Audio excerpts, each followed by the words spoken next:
കുട്ടി സ്റ്റോറീസിലേക്ക് എല്ലാവർക്കും സ്വാഗതം. നമ്മുടെ എല്ലാ സബ്സ്ക്രൈബേഴ്സിനും ഞങ്ങളുടെ പുതുവത്സര ആശംസകൾ. കഴിഞ്ഞ വർഷം ചാനൽ തുടങ്ങിയപ്പോൾ മുതൽ തന്നെ നിങ്ങളുടെ എല്ലാ സപ്പോർട്ടും സ്നേഹവും ഞങ്ങൾക്ക് തന്നതുപോലെ തന്നെ മുന്നോട്ടുള്ള ഈ യാത്രയിലും ഞങ്ങളെ പിന്തുണയ്ക്കണമെന്ന് സ്നേഹത്തോടെ തന്നെ അറിയിക്കുകയാണ്. ജീവിതം എന്നത് നീർക്കുമിള പോലെയാണ് എന്നാണ് മഹാന്മാർ പറഞ്ഞു വച്ചിട്ടുള്ളത്. യഥാർത്ഥ ജീവിതം മരണശേഷമാണെന്നും പറയുന്നു. ആത്മാവിന് മരണമില്ലല്ലോ.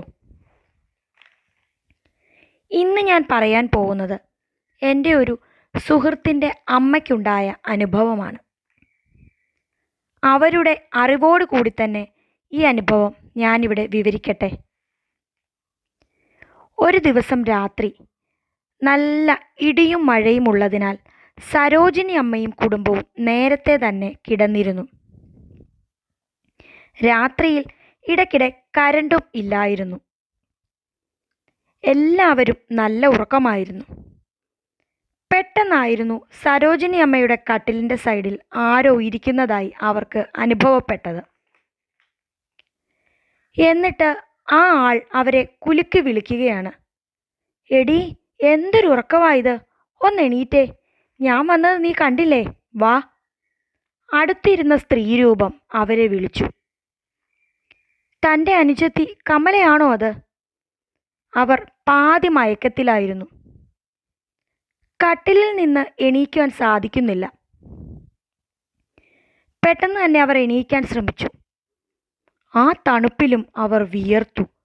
വെള്ളം കുടിക്കുവാനായി കട്ടിലിൽ നിന്നും താഴെ ഇറങ്ങിയപ്പോൾ ഒരു മാലയുടെ വെളുത്ത മുത്ത്. പൊതുവെ ഒരുങ്ങി നടക്കാൻ ഇഷ്ടമായിരുന്നു അനുജത്തി കമലയ്ക്ക്. അവൾക്ക് വളരെയധികം ഇഷ്ടമായിരുന്ന പേൾമാലയുടെ മുത്തായിരുന്നു അത്.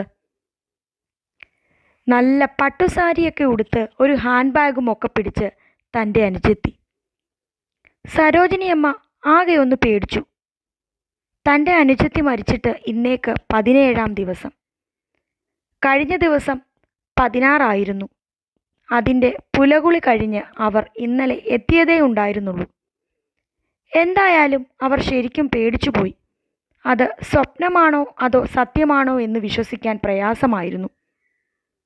കമലയ്ക്ക് ബ്രസ്റ്റിൽ ക്യാൻസർ ആയിരുന്നു.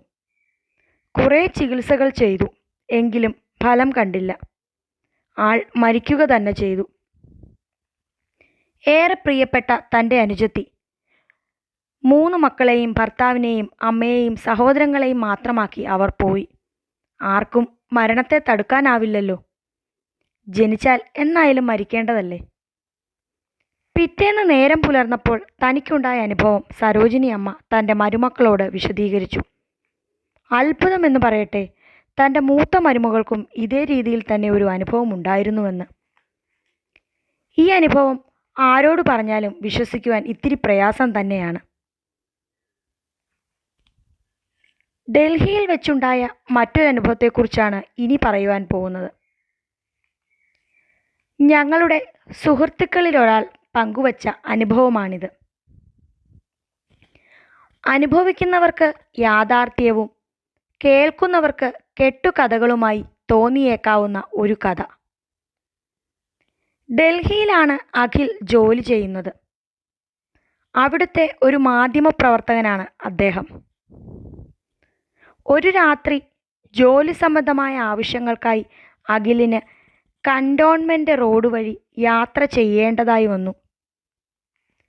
രാത്രി എന്ന് പറഞ്ഞാൽ സമയം 2 മണി കഴിഞ്ഞിട്ടുണ്ടാവും. മോട്ടോർ സൈക്കിളിൽ ഒറ്റയ്ക്ക് ആ വഴി സഞ്ചരിക്കുകയാണ്. നല്ല തണുപ്പുള്ള അന്തരീക്ഷമാണ്. നല്ല മൂടൽ മഞ്ഞും ഉണ്ട്. ആദ്യമായിട്ടാണ് അദ്ദേഹം രാത്രി ആ വഴി സഞ്ചരിക്കുന്നത്. തീർത്തും വിജനമാണ് അവിടം. ഒരു മാധ്യമപ്രവർത്തകനായതുകൊണ്ട് തന്നെ നല്ല ധൈര്യശാലിയായിരുന്നു അഖിൽ.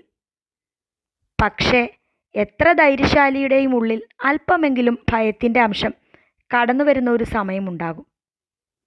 അന്ന് അത് അഖിലിനും സംഭവിച്ചു. കുറേ നേരമായി അഖിൽ വണ്ടി ഓടിക്കാൻ തുടങ്ങിയിട്ട്. പക്ഷേ എത്ര ഓടിച്ചിട്ടും ലക്ഷ്യസ്ഥാനം എത്തുന്നില്ല. കുറച്ചു ദൂരം സഞ്ചരിക്കവേ അഖിലിൻ്റെ മനസ്സിൽ ഒരു സംശയം മുളപൊട്ടി. താൻ ഒരു തവണ സഞ്ചരിച്ച വഴിയിൽ കൂടി തന്നെ വീണ്ടും പോയിക്കൊണ്ടിരിക്കുന്നു. അയാളിൽ ചെറിയൊരു ഭയമുണ്ടാകുവാൻ തുടങ്ങി. വീണ്ടും ധൈര്യം സംഭരിച്ച് അഖിൽ വണ്ടിയോടിച്ചു. അപ്പോഴാണ് ഞെട്ടിക്കുന്ന ഒരു ദൃശ്യം അയാൾ കണ്ടത്. റോഡിൻ്റെ മധ്യഭാഗത്തായി ഒരു സ്ത്രീരൂപം. വെളുത്ത വസ്ത്രം ധരിച്ചിട്ടുണ്ട്. അവരുടെ സാരി പാറിപ്പറക്കുന്നുണ്ടായിരുന്നു. ആ രൂപം ബൈക്കിന് കുറുകെ നിന്നും കൈ കാണിച്ചു. പക്ഷേ അഖിലിനെ ഞെട്ടിച്ചത് മറ്റൊന്നായിരുന്നു. ആ സ്ത്രീരൂപത്തിൻ്റെ ഉടലിൽ തലയുണ്ടായിരുന്നില്ല. ആ ഒരു രാത്രിയിൽ അയാളുടെ ബൈക്ക് ആക്സിഡൻ്റായി. ആരുടെയോ ഭാഗ്യം കൊണ്ട് ജീവൻ തിരിച്ചു കിട്ടി. ഇതേപോലെയുള്ള അനുഭവങ്ങൾ നിങ്ങൾക്കും ഉണ്ടായിട്ടുണ്ടോ? എങ്കിൽ തീർച്ചയായും ഞങ്ങൾക്ക് കമൻ്റായി എഴുതി അറിയിക്കാൻ മറക്കല്ലേ. ചാനൽ സബ്സ്ക്രൈബ് ചെയ്യാനും ലൈക്ക് ചെയ്യാനും കൂടി മറക്കല്ലേ. അടുത്ത കഥയുമായി വരും വരെ ബൈ.